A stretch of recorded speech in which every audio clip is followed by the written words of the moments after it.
Program initialized. Commencing sequence. Everything working now? Great.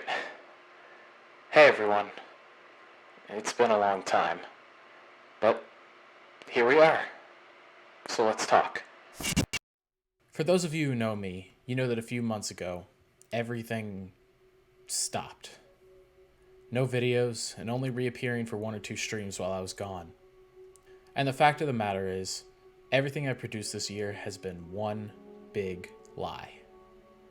While on camera, and even in socializing, I bleed the image of a happy-go-lucky, puppy-like idiot.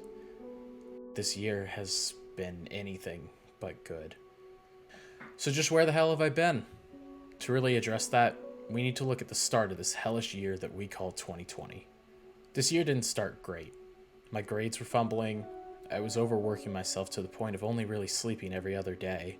I was fighting with my roommates over overstepped boundaries. My extended family pressured me to attempt to reconnect with my neglectful father. Not to mention the big, looming threat of COVID-19 headlining every piece of media I saw, as well as the risk it held for me and my asthma. For 3 months, I was in a constant loop of stress. It all came to a head on March 10th. Atop the stresses I was already dealing with, that night I had a huge fight with some of my closest friends. The two of them were in a mutually abusive relationship. The cost on their mental health was drastic. After a few hours of brutal back and forth, they shoved me away, told me they'd rather we never spoke again. With the amalgam of things burdening me at the time, I was left completely alone. I drank. I wallowed. I reached out to anyone I could. Calls, texts, DMs, hoping someone, anyone, would answer.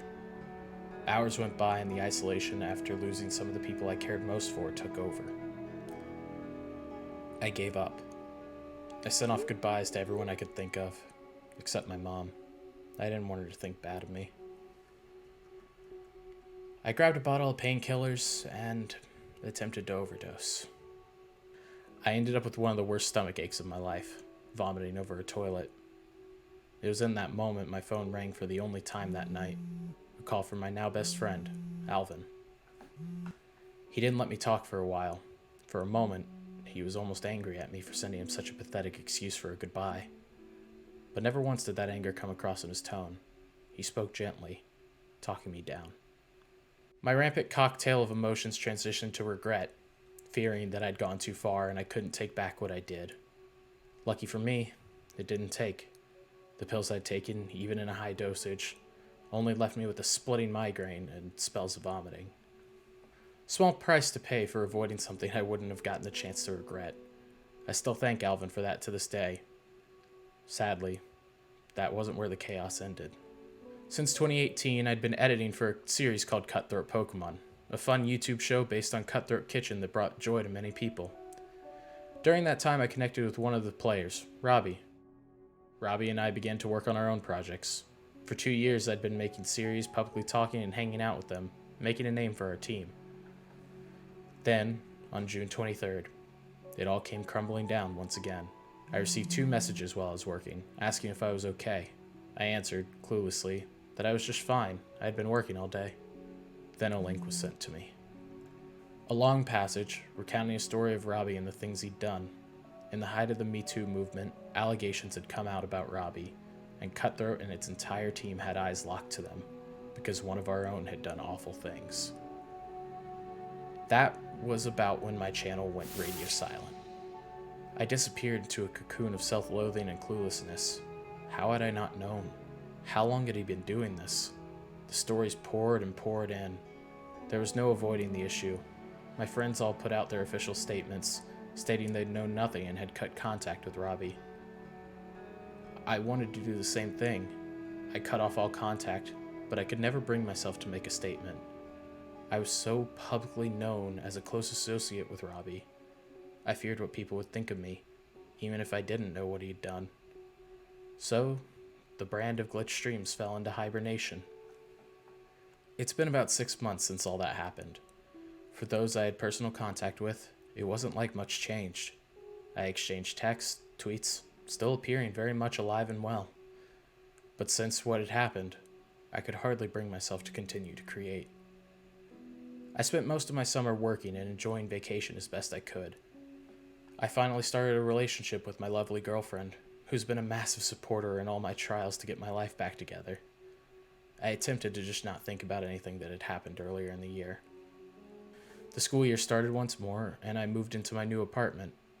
It wasn't much, but it was mine, free of the stressors of my previous roommates. However, in my attempt to get better, I lost a part of myself. The once avid creator, jumping at any chance to flex his creativity and create something new and exciting, became a machine. My life became a constant loop.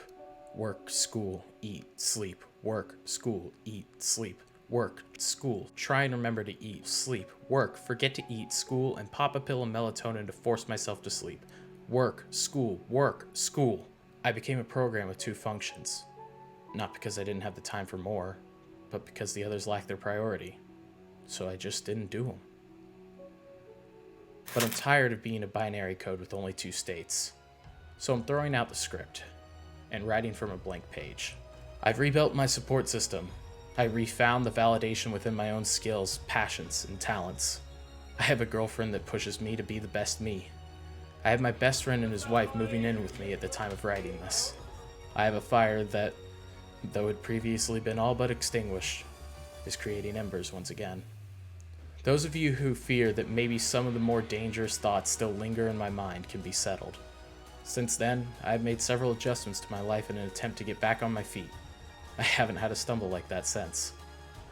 In retrospect, this year sucked. I suffered for it. My creativity suffered for it. My mental health suffered. But this project, despite being on the fact that it's on a glowing screen for anyone to see, isn't for anyone. It's a goodbye. Not in the sense you all worry about. This is a goodbye to those burdens. This is me throwing off the thoughts that held me in my unhealthy ways. So goodbye to the old me. I'll always remember you, but I certainly won't miss you. So, what's going on, guys? It's me, Noah.